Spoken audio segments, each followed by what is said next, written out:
for allowing us a moment to re-engage with you. Camelot Education is an organization that provides intervention programs, and this is where we're talking about potential partnerships with Plainfield Public Schools. And I want to give you a little bit of background about what we do. What we do exactly when you think about the type of intervention programs we run are showing on the left side: acceleration programs, which are for overaged, undercredited students, and elementary intervention programs, transitional intervention programs, which are for students who have code of conduct violations, and works on the behavioral model to get them transitioned successfully back into the traditional building, behavioral support classrooms, and then you can see some of the other services we do on that left. What we're talking about specifically with Plainfield are the acceleration intervention programs and the behavior support programs specifically. So let's talk a little bit about them. First and foremost, I wanted to show you a staircase of what one of our partnership schools looks like. This is a staircase in Chicago. We all know that our students need reinforcement in many ways, and a lot of it is visual, a lot of it is artistic. And this is just showing you a staircase in Chicago where it says, "Every step taken, you're closer to hope, love, courage, power, grace, freedom, happiness, life, faith, and mercy." Because a lot of what we're doing is about how do we actually help students from an SEL perspective, social emotional learning perspective. So our SEL immersive approach is about whole child. It's about an immersive social emotional learning framework. It is about student voice and empowering student voice and working with students to give them agency and ownership and accountability.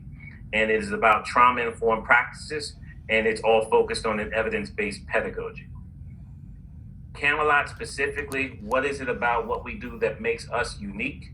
It really boils down to these 6 specific points. We have been working with the most vulnerable populations to re-engage students for the last 17 years. And the first thing is it's that specialization in focusing on that particular area for students. That's all we do every day for the last 17 years. We recruit specifically for people who want to work with that particular population of students, and the training is focused on that particular population of students as well. We don't come in and talk theory. It's really about theory to practice, because we know we have to go from theory to practice to develop the fluency to help the students. And once you have that, it's also about wrapping that around climate and culture, which is ultra critical. And once we have those 4 points, we can actually impact effective systems and tools. And that shows in the results that we're able to get. And I want to share a little bit of the results that we're able to get in our partnerships across the country. When you look at us from an aggregate perspective, and you think about one of the programs we're talking about with Plainfield Public Schools, an acceleration program for overaged, undercredited students, we have a 95% graduation rate, 98% promotion rate. When it comes to assessments and it comes to curriculum, we're using the district's assessment tools and curriculum. Our formative assessment results are 2.2 grade level growth in reading, 2.4 in math. And you can see our historical numbers in relation to graduation rates showing below, hovering somewhere around the 93% mark. If we look at a couple of examples of what we're doing in places local to New Jersey, this is an example in Lancaster, Pennsylvania, which has similar population demographics of Plainfield, a little less Latino population than Plainfield, but very close and very similar. And you can see the type of results we're getting in relation to graduation rate, credit attainment and promotion rate, as well as grade level growth in math and grade level growth in literacy reading. Harrisburg Public Schools, Plainfield actually came and visited Harrisburg Public Schools. And if you look at what we're doing in Harrisburg Public Schools, you see similar results: 95% state test participation, 81% attendance rate, 2% suspension rate in Harrisburg Public Schools. We're actually responsible for 10% of their increasing their graduation rate by 10% on an annual basis since we've had this partnership with Harrisburg Public Schools. Here in New Jersey, I'm going to give you two examples. We work in Millville, New Jersey as well. You can see the results that we have in Millville. We have an 83% attendance rate, 92% promotion rate, and we work with a small set of population in Millville, and 100% of those students are graduating on time. And then another account in New Jersey is Vineland, New Jersey. And you can see in Vineland, New Jersey, we also have a program, and you can see the graduation rate. You can see the academic performance, and you can see the promotion rate. Our students in partnership with districts are not using technology as the key way to get students to graduate. This is teachers in the classroom. This is pedagogy. This is curriculum following the school system's expectations, and they're graduating with a district diploma. How it looks when you look at a normal setup as far as a framework and how staff look in a program and who's accountable for the students and for this growth. The executive director is in charge of the entire operation. We actually separate the principal's role because the students need someone who's solely focused on academics, while the executive director is looking at the entire culture and the entire climate, as well as the framework that we have, which is our sociological pedagogy. We have a director of operation who is managing that cultural part.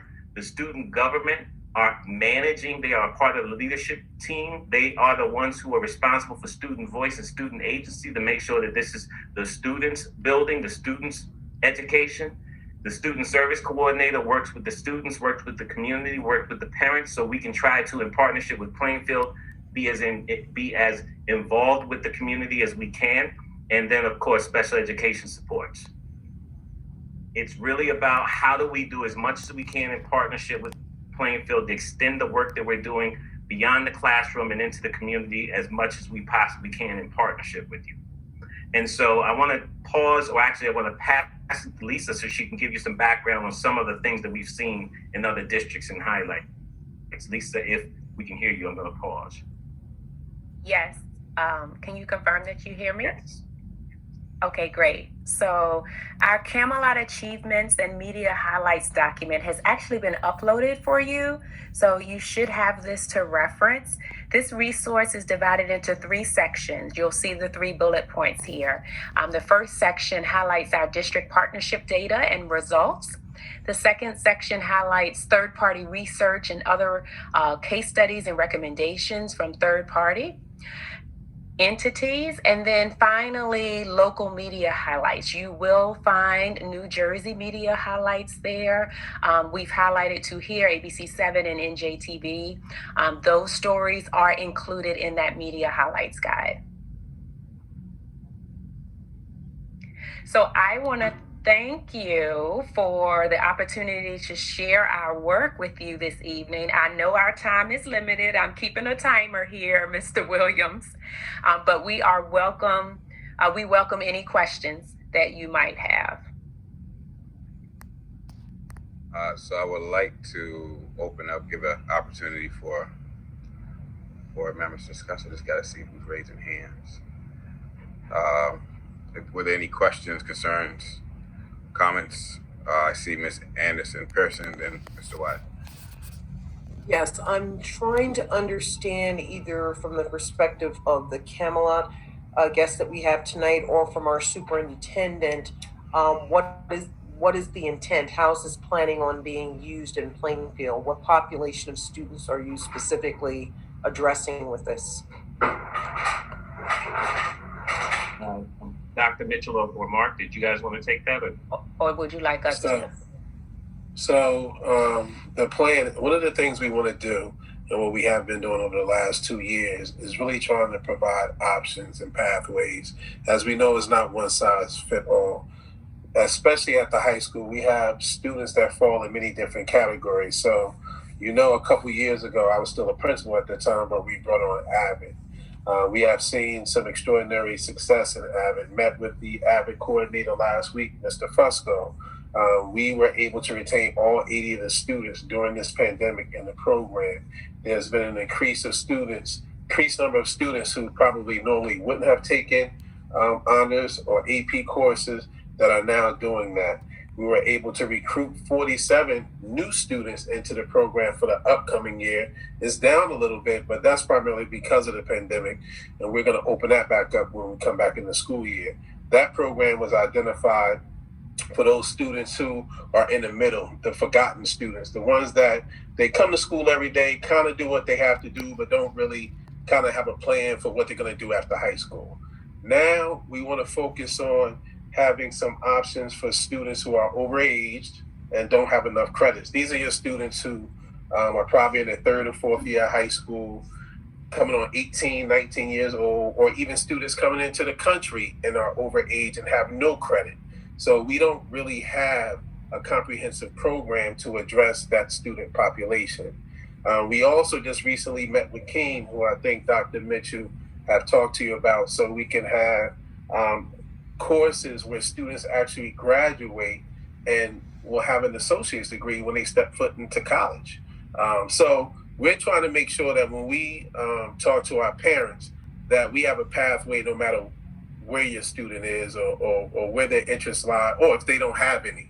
So this particular program is for those students who are over age and just not, the comprehensive high school is not working for them.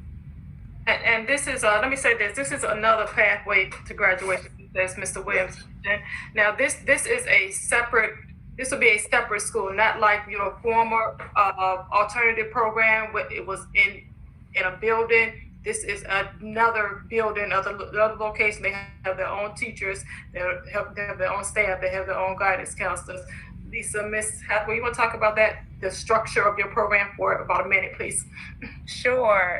And Dwayne, feel free to chime in. But typically what happens is when we start a new program, let's say in Plainfield, our leadership team that would support the program, we would actually, that's my timer. We would actually relocate them from an existing program because that helps us to hit the ground running. They've been, the model is baked. They've been doing the model well successfully in another program.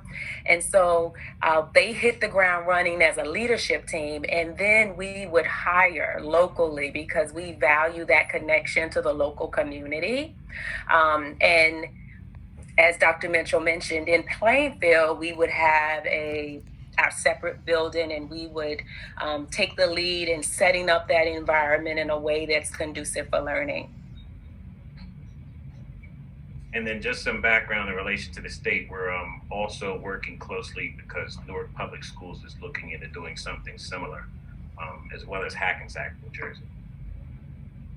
I think Board President Mr. Wyatt had his hand up, or was Yes. I thinking Mr. Wyatt had his hand up? Yeah, you did, Mr. Wyatt. Apologies. Yes, I first, through the chair, would like to say to Dwayne and Lisa that was an excellent and phenomenal presentation. That was the comment I wanted to make. The two questions is, one, when do we get started? And two, how much does this cost? And can we feasibly do this? So our goal is to be in place in the fall, and then a lot of pre-work that has to happen to make sure we're ready for the fall. I wanted to pass it to Mark and Beth in relation to how we're going to finance it. So I'll let Beth go first. That's the exciting part because we're going to have an opportunity to bring some of our own students back into the district because, again, a lot of times comprehensive wise in district, we try to tackle everything. And sometimes you need to get someone, look, this is what they do. So I forgot what the actual number of students are. That will come from funding from Beth's department. And then the rest would be local funds from our own. And I think we talked about that in the next short presentation as well. Go ahead, Dr. Philippotis. I'm sorry, I saw Ms. Hembry. Ms. Philippotis, you were going to further clarify?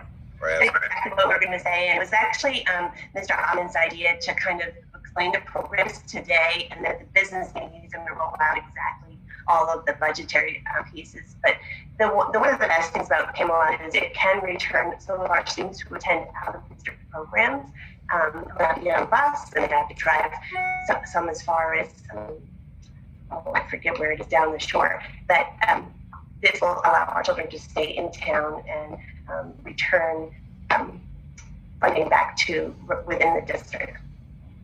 Ms. Hembry, I saw that you had your hand raised. I guess for a question.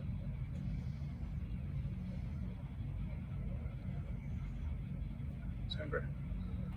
Maybe you're muted, Ms. Hembry.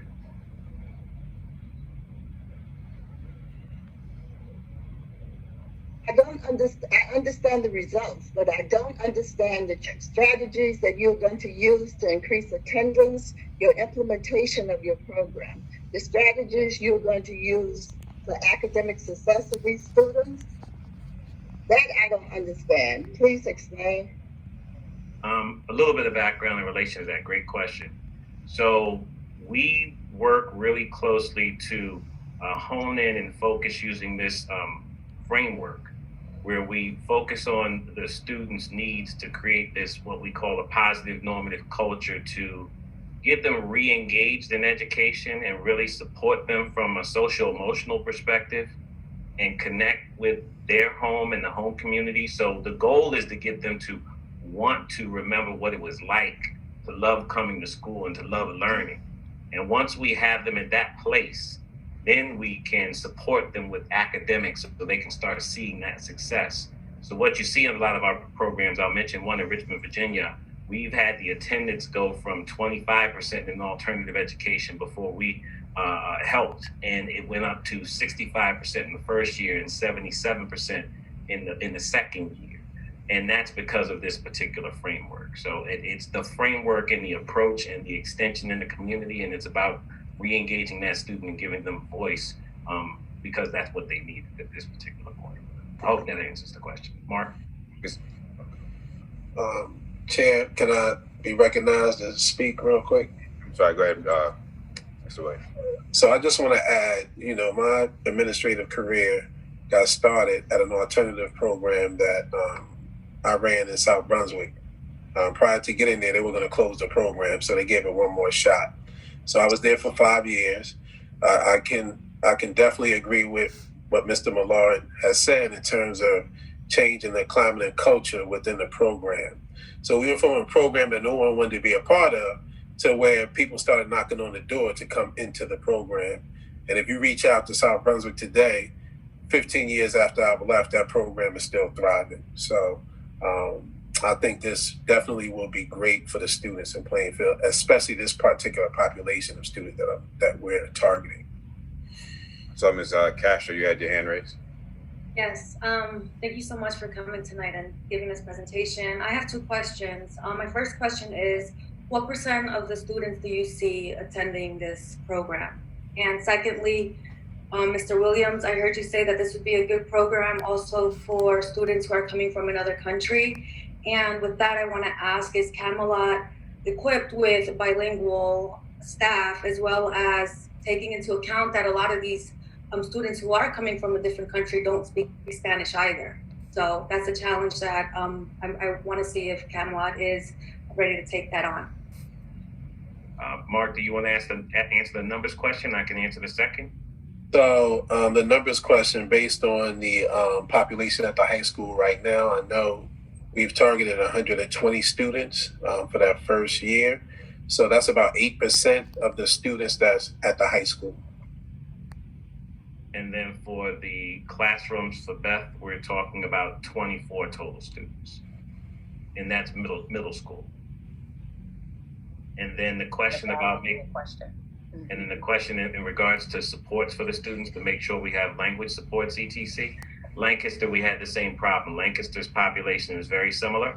We build the programs based on the need of the district. So if we see a heavy ELL population and needing additional language supports, that's the planning work that we're going to be doing up to September to make sure that we're ready with those supports.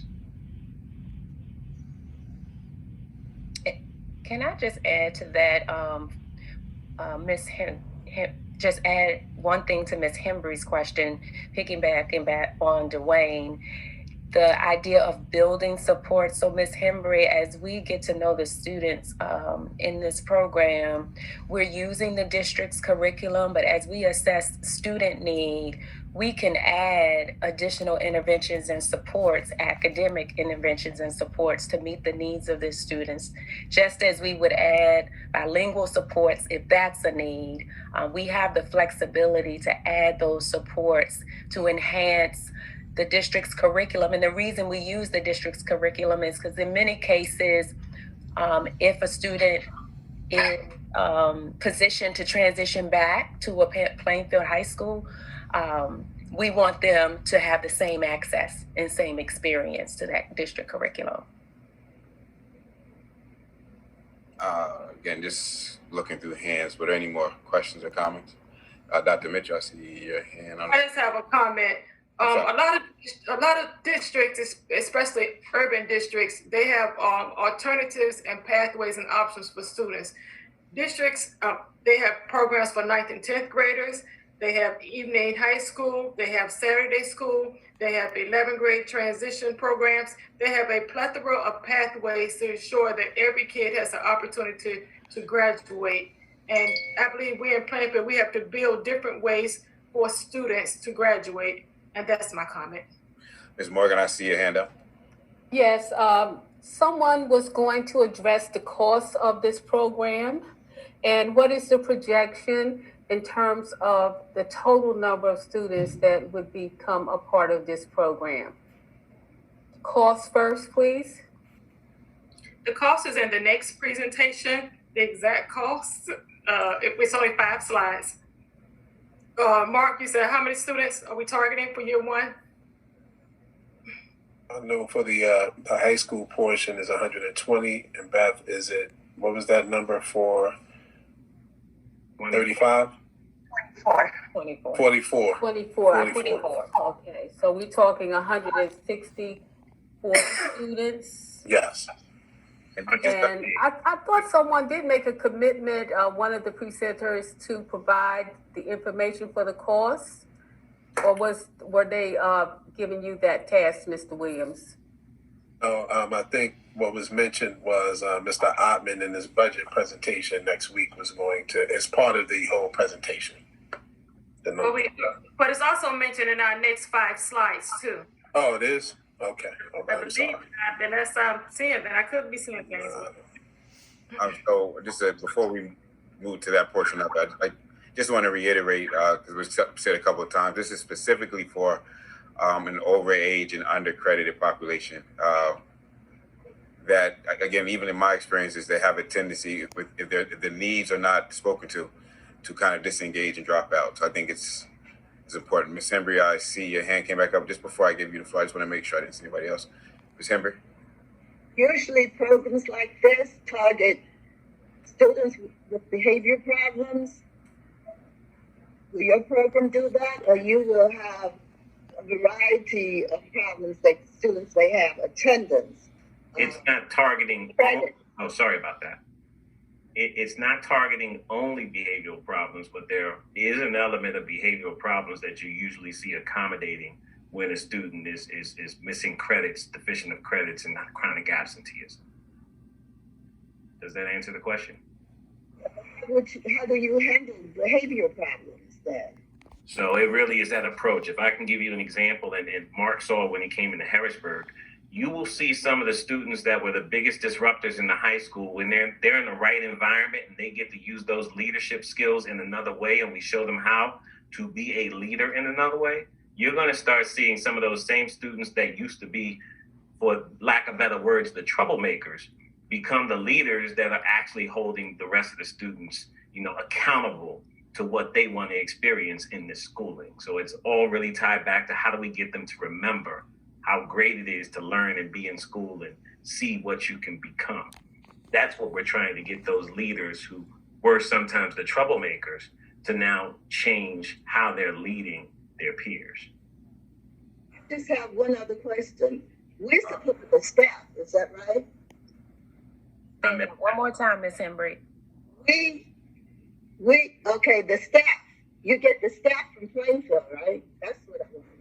Okay. All right.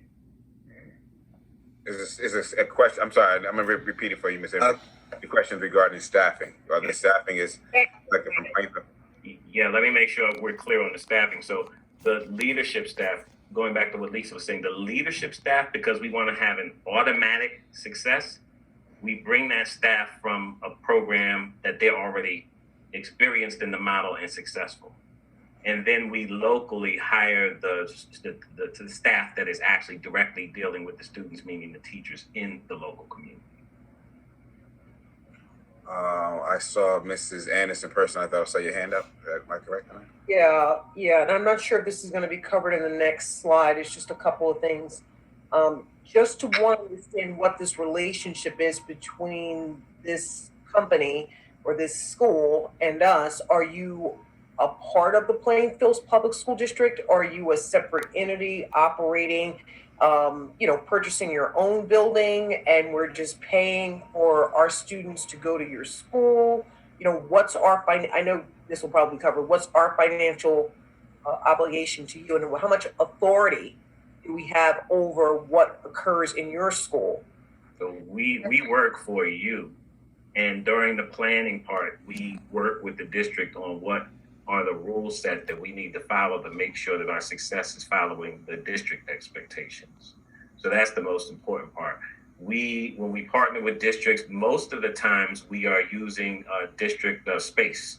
So we're either in a wing of a building, or we're using, if a district has a building that we can operate separately, then we would use that building separately. Just to add to that, Ms. Anderson, so we are not our own separate LEA. We are not a charter school. We operate under the direction of this board and Dr. Mitchell as a program within Plainfield Public Schools. Thank you. Were there any more questions about Mr. Campbell? I see your hands up. Yes. Does this program work in a virtual environment? So we have had to, like you, work in virtual environments over the last year. And we are learning, like you, to take more advantage of virtual environment experiences and preparing for the new normal. So we are doing that right now. But the goal is that when we come to the fall, we minimally will be hybrid and hopefully will be fully back in school, because if you think about this population, the development of these relationships is critical, and we're doing it digitally now, or however, the best scenario would be we have a hybrid, or we're working face-to-face in Plainfield Public Schools in a building. Last part of my question, what is your attendance rate operating in a virtual environment? I'll have to go back and get that. We just were looking at some of the data from Millville and Vineland. We probably are maybe 5%, I'd say, less than what we normally see. But you have to also remember, in Millville and Vineland, we had a lot of established relationships with the students using this model before they went virtual. So we were able to take advantage of that. Thank you.